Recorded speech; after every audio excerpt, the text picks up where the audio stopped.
All right, welcome back. If you've just joined us, you're still watching Engendered. And this episode promises to be an interesting one because we've been joined by our guest in the studio. But before I allow you to see our guest, let me read the statistics for you. A prevalence of 20 to 40% and 20.9% of drug abuse was reported among students and youth, respectively. Commonly abused drugs include cannabis, cocaine, amphetamine, heroin, diazepam, codeine, cough syrup, and tramadol. To this end, we'll be discussing substance abuse among girls and boys, and we are being joined by Director General, Global Peace Advocacy and Empowerment Initiative. He is the National Ambassador in the War Against Drug Abuse and Child Trafficking in Nigeria, where he's no other person than Ambassador Badamasi Sadiq Ibrahim. It's good to have you join us on the show, sir. Thank you so much. How do you do today? I'm okay, very well. I see you look good. Thank you. Well, it's really nice joining us on the show. Thank you. All right, you heard the statistics I'd put out there. 20 to 40% and 20.9% of young ones abuse drugs. Yeah, they are doing it through tramadol, cough syrup, and the likes. Why do you think young persons, be it girls or boys, indulge in the act of substance abuse? Good afternoon. Good evening. You're welcome. Thank you for having me. Yeah. Yeah. Sometimes it's just curiosity in some youths. They want to text and they want to do what their friends are doing if they have bad friends. But it's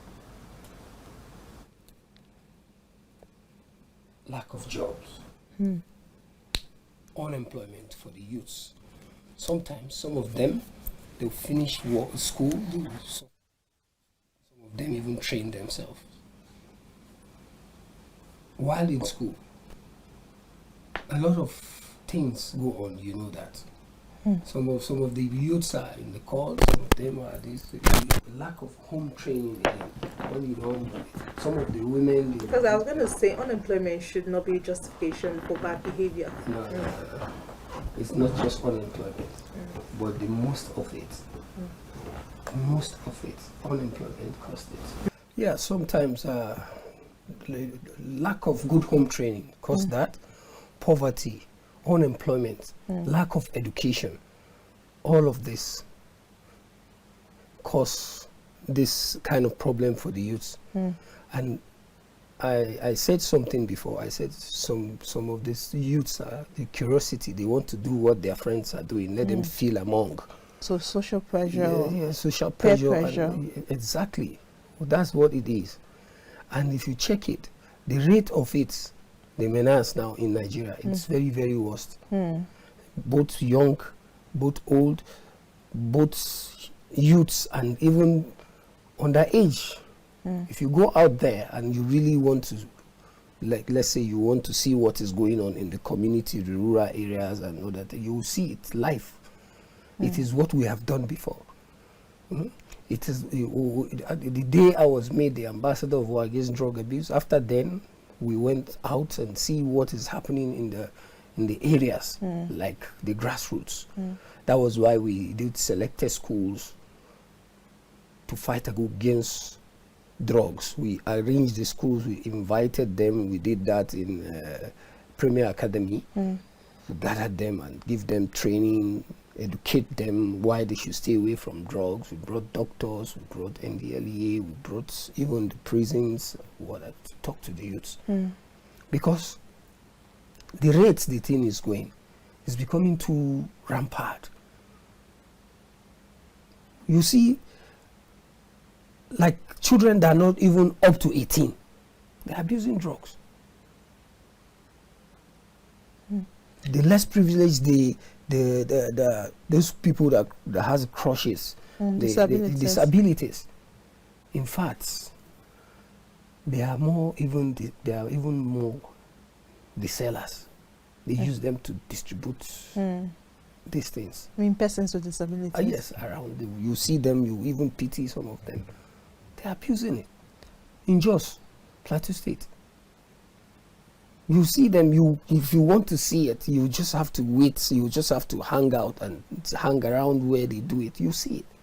We saw it live. We trained them, we talked to them, we even helped some of them. I have the videos here, what we did with some of them. But you stay away from drugs. Some of them, depression. Depression. It's another thing that causes this drug abuse for some people. When they just want to take some things away from their head. When they take it, they feel high. They'll be happy a little.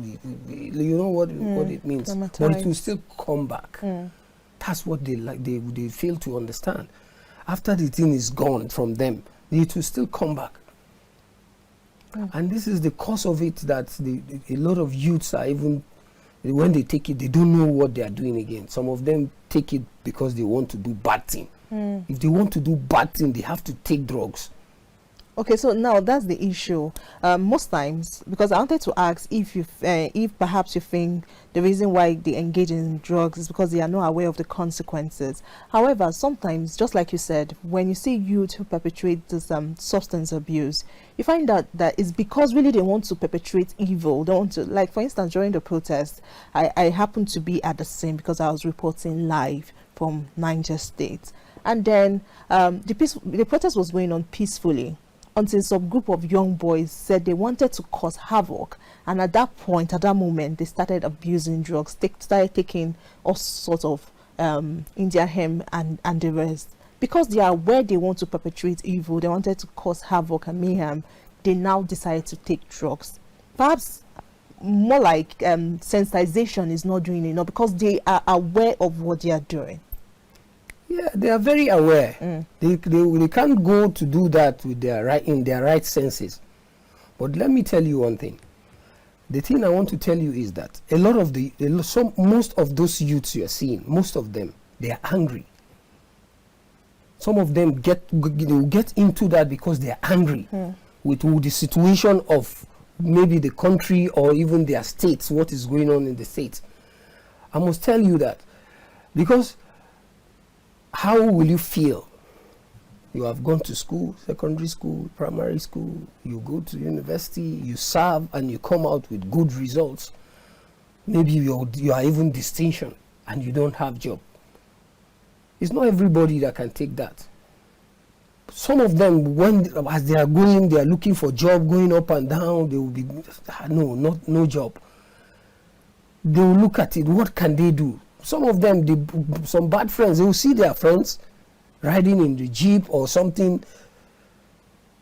Let me tell you now, let me give you an instance. Let me say, we're students together in the school, and maybe I'm even more like maybe one of the best students in the class. And then after school, as a best student, I will come and see you that I'm more educated than then. I will see you in the Jeep riding, like doing better than me. You know, the mentality of what I will see, it depends on how matured, how I can take it by my maybe wisdom or the understanding. Some people, their understanding is very low. They will look at it like, what is he doing? They will move close. How far? I was even better than you in school now. I used to teach you answer when you look to giraffe my, like, yeah. You see, no be you. Now no see school na something. School na scam. So he show, what do you mean? Come on, let me show you the way. That's how. Then he will go. He will see the way. On the first day, he will look at it like, no, I cannot do this. No, I cannot do this. Then the pressure hits hard. The pressure hits hard. He will go out again, look for job. They will see. It's not as if he's not qualified for the job. Maybe when he gets there, some people will even see his results and say, this one will come and overthrow us. You are too qualified. Yes. They will look at him like he's a threat to us. They will not take him. He will come back again. You see, like, some of them will look and say, look at my mother. She has really suffered on me. I'm telling you out of experience. I've interviewed someone, and I know what they say because I've gone out there. Like, my mother has suffered so much on me. How can I'm irresponsible. That's what he will feel. And he has it all. He has it a lot. Now he will still go back. How far? The other one will say, you don't want to join us now. From there, he will start thinking. He will be going back. He will go front. He will go back. If he's not very strong, like, he will just break out and he will join them. That person that will go like that, he will be worse than who he met there. That's how it is. Once he do it, he make money. The politicians will come and give them 1 million at once. Okay, you take 500, you take 500. That's how they go into it. But sir, what about situations whereby children of the wealthy, the rich, the privileged, they are also found to be a lot in it. So I was thinking, isn't another problem we're facing that of easy access, the availability? It's so right there.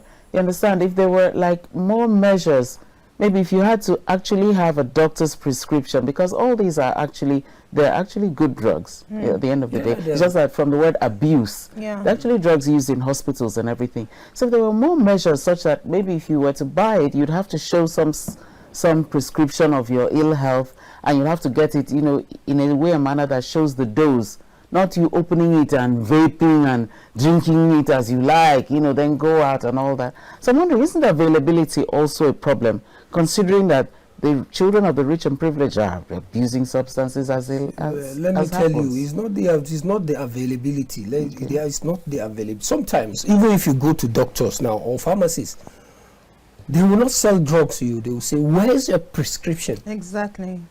Where's your prescription? And the likes of the elites and the children that does that, what I would say is the availability of what they have, the cash involved from their parents, the easy access to whatever they want is what will lead them to such kind of things. If you have a child and you don't spoil your child, you train your child very well. If he needs 500,000, you have to know what he wants to do with 500,000. You don't just give him. Sometimes they give it because they get it easily too. Easy go. So the children will, after all, we will get it anyhow. Sometimes if you give them today, tomorrow you don't give them, they will look for how to break into your room and take what they want. And when they have it, they will come back. You don't take very good care of what they have done wrong. You take good care of it in the sense that you discipline them. When you don't do that, this will continue. And that's why they will get money and go and take drugs. They will buy it because they see the money the way they want to. Anytime they want to see it, they get it. Either by you make them know where you keep money in the house, or by giving them when they ask for it without investigating what they want to do with the money. Finding out, okay, what do you want to buy? Okay, I'll buy for you. What do you want to buy? And it's not everything that your child will need that you give to him. There are some things you don't give to him just because you want to give him good training. And even if you gave it to him, based on what he said it was for, because he could be telling lies. Oh, mommy, I need 500,000 naira because I want to go and record my track and see if I could push as a musician. When he comes back, you must, where is the music? I should hear it. Exactly. Not okay, take. Here's just the give money, them money and you don't follow it up. You should follow it up. Yeah, you should follow it up. You should know what they do with money.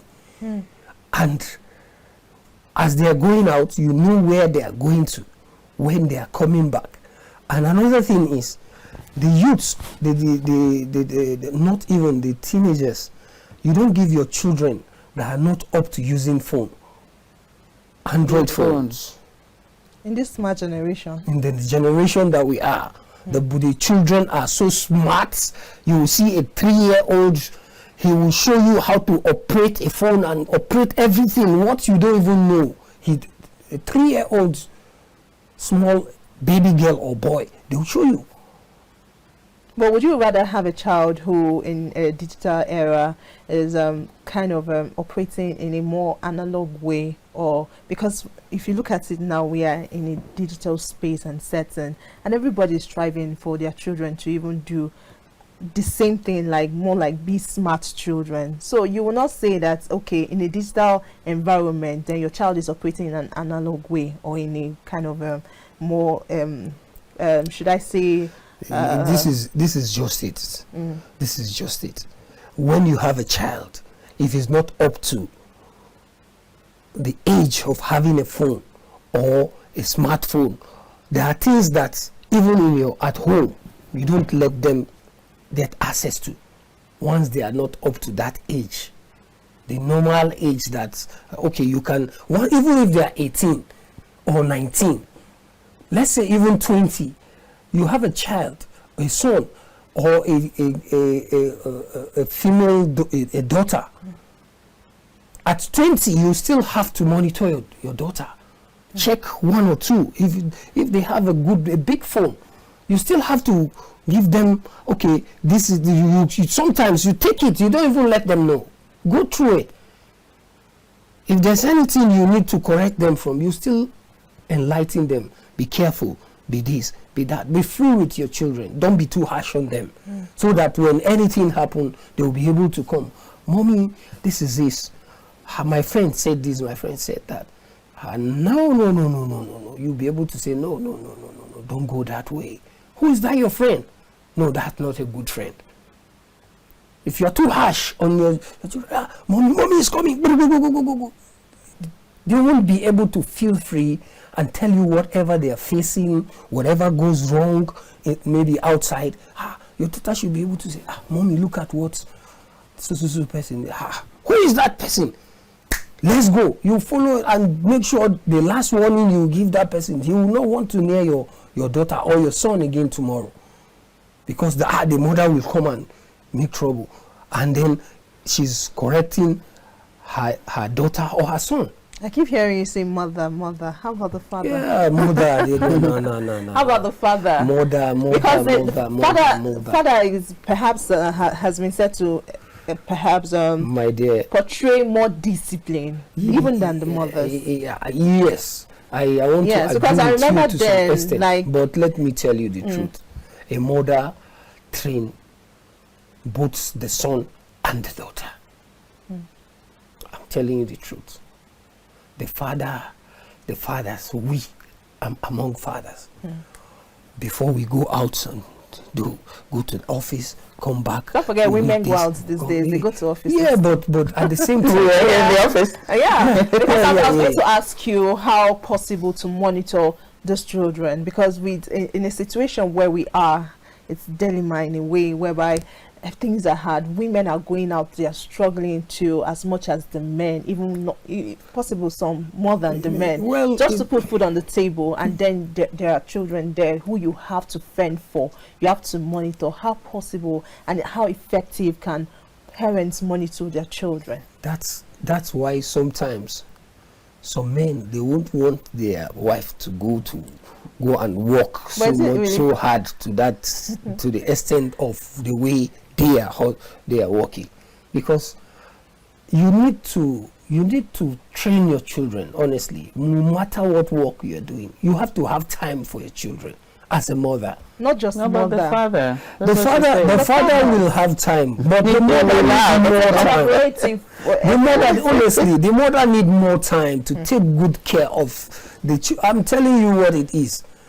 It's just the way it's supposed to be, and that is how it has been. Who makes it that way? That's how it has been, honestly. Okay, let's not just see. Let me tell you another thing. Wait. Okay. Wait. Let me tell you one thing. We're going to debate. I want to tell you from my own experience. I'm very much more close to my mother than my father. Yeah.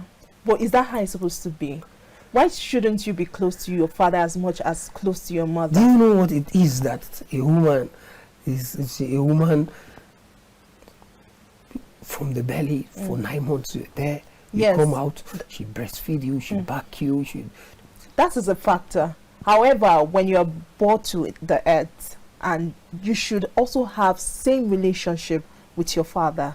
And I think men should carry out that characteristics, because it's mundane to say that women should be the one raising the kids. Women, they do it and it's good, honestly, but the men should also contribute in the same effort as the woman, and that way we'll raise a better society, I believe. Well, I won't say what you're saying is right. What you're saying is right, but it has just been like that. That the mother would take very good care of children It has just been more like than that. the father. Yeah, it has been Perhaps like that. maybe we'll see a good turn in terms of drug abuse and substance abuse you're talking about, when we see fathers contribute in the raising of the children. Because most times when many women or many children will say they did not have their fathers in their life, and that's why they behave the way they behave. They were raised basically by a mother, and that's why in the society currently, when a woman is raising her children all alone, there's fear that she might not raise a good child or good children. All right. So perhaps and when you see a family where the father and the mother raise the children together, you find out that in a way that when you check out this two family, there's usually a difference.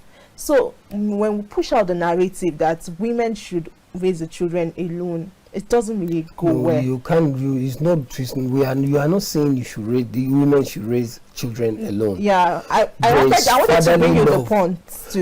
I wanted to hammer on it. There's going to be the father too should have time for his children. Now you're talking. Yes, I agree with you, but there's a lot of things that the mother will know before the father. True. That's the truth. True. So, and then the mother will call the attention of the father, and then he will come into it and take very good care of that aspect. Yeah, that's it. Good. It's supposed to be like that. I don't think it's supposed to be, and why I'm saying so is because as children, because of how available and how all around us our mothers are, we tend to take mothers for granted. Yeah. So her level of discipline isn't really that powerful. Whereas if dad is going to give you some spank on your bum, you want to run for your dear life. But if it's mom, you think, don't do that thing or I'm going to smack you. You're like, I beg, you know she's not going That's to. because we take her for granted. That's because as a mother, you too, you are not, you should be soft and hard on your children. You shouldn't be too soft. Yeah, but it's just not possible because I'm always there. You understand? Your absence has some little contribution to the sense of discipline, but honestly, you're over absent, then it's like, well, whatever. No, you should over absent. I'm not agreeing with that. It's not good. Okay, it's not good at all. Right. But as a mother, don't be too soft with your children. When you say no, they should know that yes, I know now is already no. I dreaded my mom. Like, she was the disciplinarian, even more than my dad. You see, it was I and my dad that were best of friends. So whenever my mom was going to scold me, I was going to run to my dad, and he protects me and shielded me from my mother. So it really depends. That's why I was hammering on collaboration and effort together. Yes. You understand? All right, let's talk about rehabilitation of this persons who tend to engage in drug or substance abuse. Most times people say don't judge them, because I know people who smoke, they are really good people. Like, in terms of character, they are good. They could stake out their lives for you. Yes. Yeah, but people like that. Yes. People who take alcohol, are usually high or one substance or the other. When their normal state of mind, they're intelligent, they do things really, really, really, really good, then you are not sure if you should judge them. Understand? So I was going to say, how best can we rehabilitate the set of people? Because when you put them, if they are rehabilitated and put into the society, all right, you find them doing great things. Because even when they are high, they are still doing great things. So not to talk of when you have rehabilitated them and brought them back to the society and the family, they will even do greater things. I know I was speaking to a manager of a company, and he told me how he was into drug at a point in his life, but when he married, he had to change because his wife helped him to change, and now he's a great father, a manager, very good in what he does currently. So how can we rehabilitate them? You see, the problem that we have in Africa is that sometimes when you see people smoking, you just write them off, which is not good. If you want to rehabilitate them, you have to make them your friend. You have to be close to them. And you are bringing them close to you, but are you not scared that they are going to perhaps influence you into drinking and smoking too? No, you know when to be with them and when not to be with them. Honestly, this is what I do a lot. I know a lot of people. I've never drank, I've never smoked, but I have been with a lot of people that smoke and even take some of the drugs, even like India M or something, or while we're in school. But don't write them off and don't judge them. Because if you want them to even stop drinking or smoking, you can't just stop them. Like you just come and stop them. Don't smoke. Tomorrow you want to say, no, don't smoke. No, you know, when you are with them, you have to let them, you have to bring them down to your own level. You have to talk with them. You have to make them see reasons why they should not smoke, why they should not drink. If you have to know why they go into that first. If it's maybe depression or whatever, you come close, you want to help, you have to first know what is the why. How do you even start drinking? What led you to that? He will tell you. Then from there, you know where you start from. And when you start from there, you want to help, you have to have time. I'm telling you. Even where maybe anybody you want to rehabilitate is drinking or smoking, stay with him there. Talk to him. Now, what do you enjoy in this that you're doing? What is the thing you keep? I don't know if you understand what I'm saying. And then, if you start like that, sometimes you even be the one to say, do you want to smoke? Yes. There are times you will do that. You want to smoke? Okay, maybe if it used to, maybe he will take 5 sticks or 10 sticks or wrap five.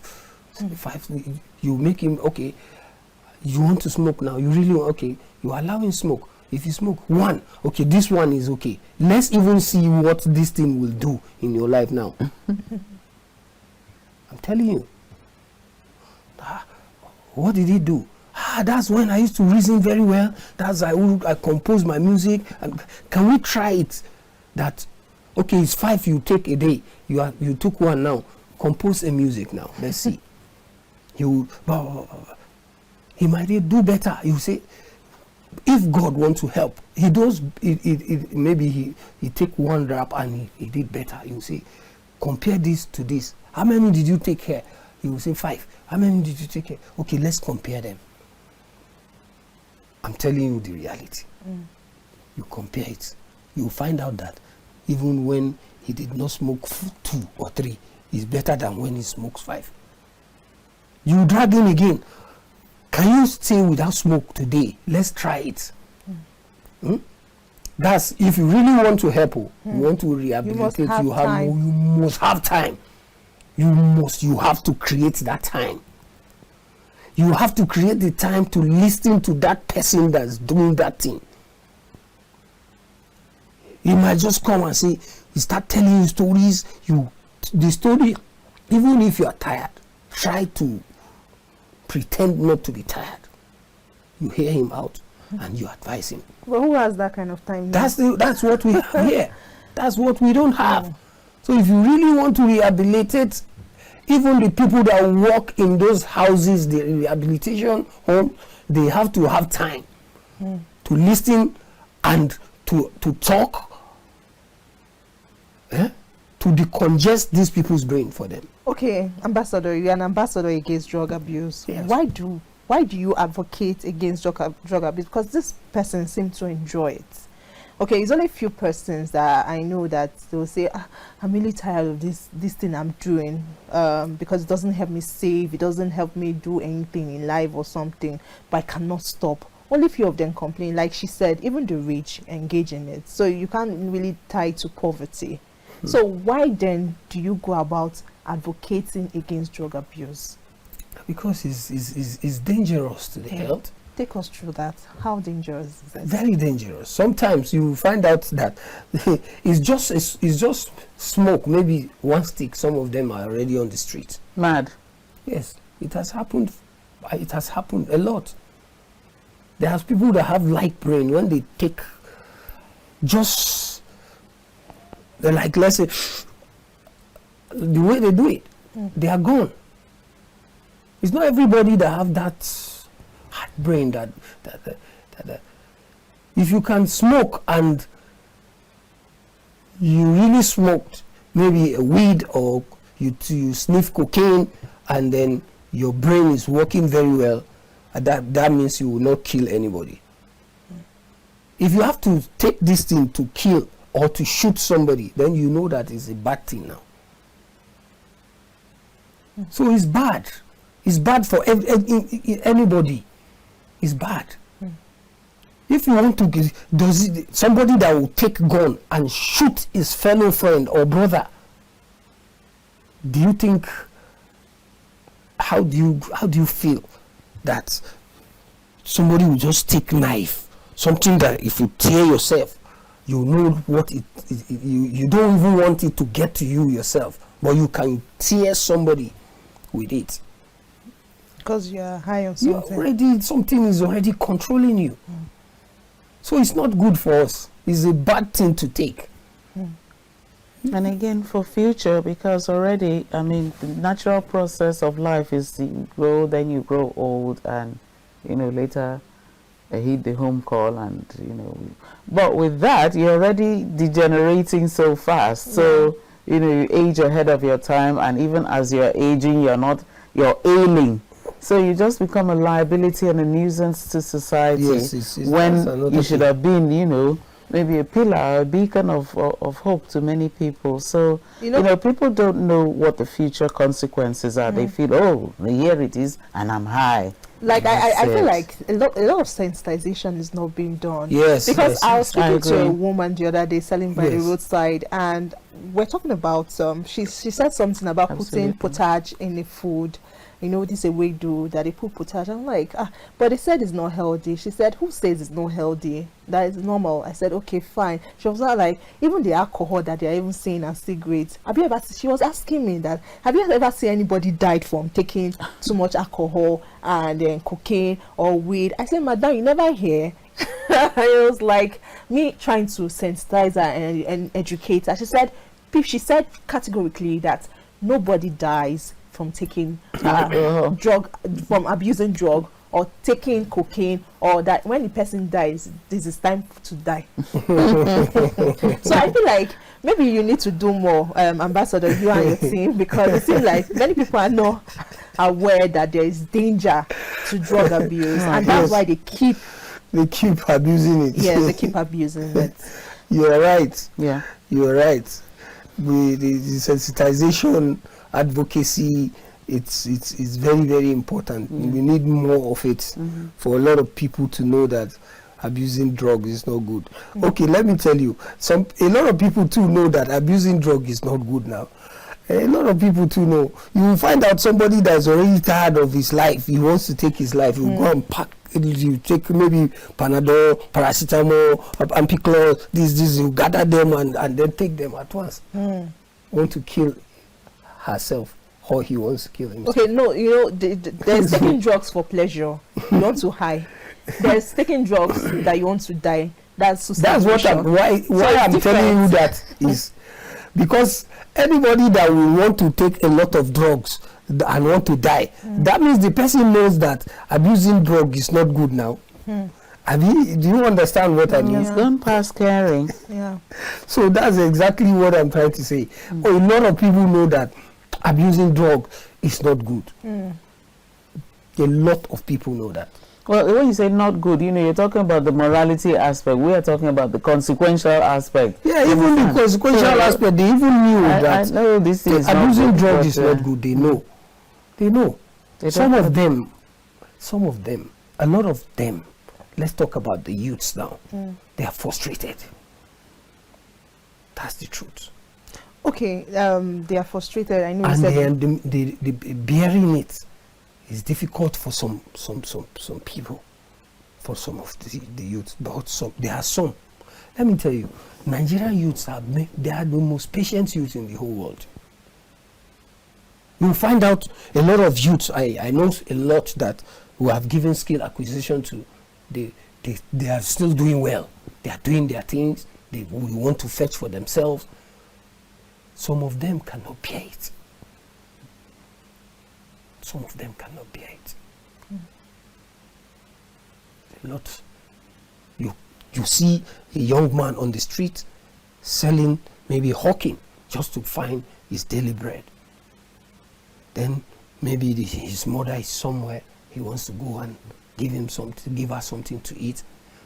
I'm saying mother because a lot of us, it is our mother we know more. That's the truth. Yeah, now still talking about mother, because it's an engendered show. No, I will still talk about fathers, but let's I'm saying mother because it's the way I understand it. Not that is the final, but I'm just saying it. Okay. You understand? Before you go give your father 5,000 naira, you would have given your mother 10,000. Well, it depends. I think it's relative, because I would give my father 10,000 if I give my mom 5,000. Because your own is you have said it. So, but then this is what I have to say. Yeah. Now, this kind of person are on his way. Then you find out that the tax force came to collect all his goods and go away with it. Sometimes you even see them sharing what you have, what they took away from you. I don't know if you understand where I'm going. It's not everybody that can handle it. Yeah, that can handle that. Now, look at what these people did to me today. The already angry ones they're already abusing drugs will say, we told you, we tell you now, hear us now. That is where sometimes some youths that are not well trained, they will now they will be pained to the extent that they want to retaliate. Okay, so I understand that it goes back to the home again. It always goes back to home. Now, I want to ask this question, because since it always goes back to the home, how can, in terms of rehabilitation now, how do you balance it where you show them love and doesn't seem like you are showing them, you are hating them? Because now, for instance, most of this, sometimes they need money and they'll come to you and like, please give me money, I want to use it for something, I want to invest in a very big business and this way, because you want to help them, maybe we are ensure that they don't go back to it. You give them money, at the end of the day they use it still on drugs. So how do you show them love towards rehabilitation? Yeah, that's a good question. If you know that this person is already someone that is abusing drugs and he comes to you for business or for whatever, you don't give to such kind of person money. If he needs to eat, I'm hungry, sit down. Madam, give him food to eat. Pay for it. If he wants to eat, if you are hungry come. He will come. If he's lying, if you give him food, he will not eat. He will say, no, he doesn't need food. Then don't give him money. I don't know if you understand. That's how it is. It's somebody that is a drug abuser. Maybe, I want to set up a business. What kind of business do you want to set up? An addict. If he's really, truly, he wants to set up a business and you want to help, If it's sewing machine, you buy the sewing machine and you keep it like, okay, come You tomorrow. sell it. You sell it the next as you turn your And back. then that's where you need to monitor such kind of things. Yeah. Tomorrow, he can use that, he can even give that sewing machine for one wrap of drugs. Absolutely, it means it's Yeah. nothing to them until they get their next fix. So I was even wanting to suggest that when it becomes like that, it's beyond your capacity, and you should be able to take them to a rehabilitation center, because professionals are there who are trained on how to manage them, because there'll be that sympathetic, oh, did I just stop him from accessing his dream or his talent? Should I have given him that money? But they are trained, so they can read between the lines. But you don't give them it this. takes us to the question of costs. To in a situation whereby mostly it's poverty that push them. Some governments are subsidizing. Yeah, there's some governments, especially like we have like 1.5-year-old new crop of first ladies. These are the kind of things they should be looking into. Not always the widow giving out the wrapper to widow every time. Things like this, you can invest some money and subsidize some, because it takes a lot now to keep a young person, maybe for a month, 3 months. I think the period is about 3 months watching, to keep them out of their homes and cater for them, the power of the place and all that. So these are the kind of things, and also maybe private companies. Can That's also exactly what he said. put in Private companies to help. Yes, so that something like the NGO could go more on the sensitization aspect. I'm sure he's and doing be more going of that there. already. And then let me tell you another thing. It's not very easy. Very quickly. Yes. Very, very quickly, because we are out of time. Maybe your last thoughts. It's not easy. It's not easy as you think. I know. Sometimes you want to do good things. There are Yeah. people out there that will frustrate it. True. Yeah. They don't let you do it unless you have sincere heart to do what you want to do. Then you fight to do it. I have done that. I have faced a lot of people that give me too much hate. Even the people you least expected, you push them to you to go and. But notwithstanding, I think like love should lead no matter what, because definitely there are lots of people that want to like instigate hatred towards you, because like I was reading on social media recently that many people don't like good news, they like bad news. It's true. So no matter the good thing you're doing, they don't stay it. They want this, the bad thing you do once and then it skyrockets. It's like the man from Equatorial Guinea. Everybody it's unfortunate. And another thing with our youths, we always take things too personal, something that we don't even need to dwell on. We start shouting, doing it, posting it, trending. Thank you, Ambassador. In their own country now, it's not they trending. see it as nothing. Yeah, it's not trending. All right, thank you, Ambassador. It's been a pleasure on the show. Thanks for joining us to talk about substance abuse amongst youth. It's been a very, very interesting time with you. Thank you so much. All right, viewers, that's the much we can take on the program. So sorry, we have to go ready. Well, we hope you join us next time, same station. And until then, I remain your host, Victoria Agbi Idoko.